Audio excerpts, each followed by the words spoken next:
চলতি মাসের মাঝামাঝিতে কানাডার আলবার্টা প্রদেশে অনুষ্ঠিত হবে জি7 সম্মেলন।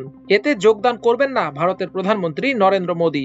মঙ্গলবার ভারতীয় সংবাদ সংস্থা পিটিআই এর বরাতে এক প্রতিবেদনে এ তথ্য জানায় এনডিটিভি।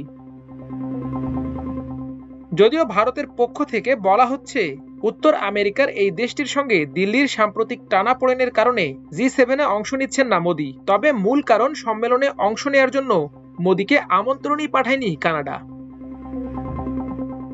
সংবাদ মাধ্যমটি জানায়, প্রধানমন্ত্রী নরেন্দ্র মোদী এবারের জি7 সম্মেলনে অংশ নিচ্ছেন না।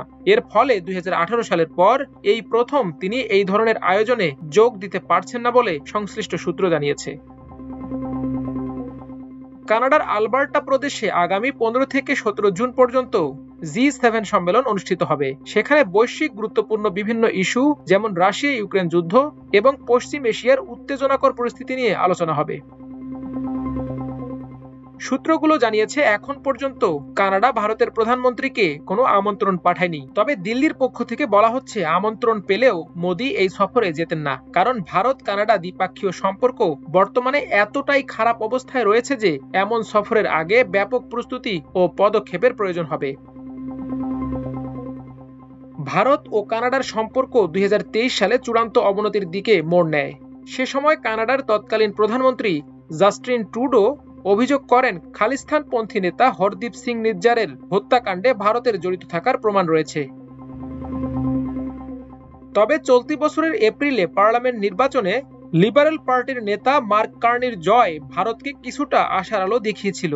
ভারত ভেবেছিল এতে উভয় দেশের সম্পর্ক হয়তো স্বাভাবিক পথে ফিরে আসতে পারে। কিন্তু নয়াদিল্লির মূল্যায়ন অনুযায়ী কানাডার নতুন সরকার এখনো ভারতের মূল চিন্তার বিষয়, বিশেষ করে কানাডার মাটিতে খালিস্তানপন্থীদের কার্যক্রম নিয়ে স্পষ্ট কোনো অবস্থান নেয়নি। এছাড়া দুই দেশের মধ্যে এখনো কোনো উচ্চ পর্যায়ের কূটনৈতিক যোগাযোগ পূর্ণমাত্রায় ফিরিয়ে আনা হয়নি। 2023 সালের অক্টোবরে ভারত কানাডায় নিজেদের হাই কমিশনার ও 5 কূটনীতিককে দেশে ফিরিয়ে নেয় এবং পাল্টা অবস্থান হিসেবে কানাডারও সমান সংখ্যক কূটনীতিক বহিষ্কার করা হয়। ভারতের এক কর্মকর্তার ভাষ্য, প্রধানমন্ত্রী নরেন্দ্র মোদীর সফরের জন্য অনেক পরিশ্রম ও প্রস্তুতির দরকার হতো, যা এখনকার দ্বিপাক্ষীয় সম্পর্কের অবস্থার আলোকে সম্ভব নয়। ভারতের আরেকজন কর্মকর্তা জানান, নিরাপত্তা বিষয়টিও বড় চিন্তার বিষয়। তবে সাম্প্রতিক মাসগুলোতে দুই দেশের নিরাপত্তা কর্মকর্তাদের মধ্যে কিছু যোগাযোগ হয়েছে এবং উভয় পক্ষ নতুন হাই কমিশনার নিয়োগের বিষয়েও ভাবছে। এনডিটিভি প্রধানমন্ত্রী পদ থেকে জাস্টিন ট্রুডোর পদত্যাগ ভারত কানাডা সম্পর্ক উন্নয়নের সুযোগ হিসেবে দেখছে।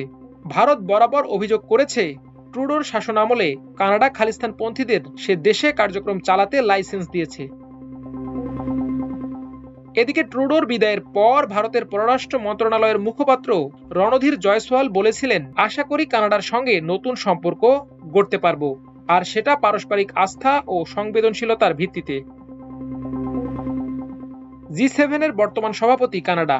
সংগঠনটিতে যুক্তরাষ্ট্র, যুক্তরাজ্য, ফ্রান্স, জার্মানি, ইতালি, কানাডা ও জাপান রয়েছে। এবারের সম্মেলনের আয়োজন করছে কানাডা।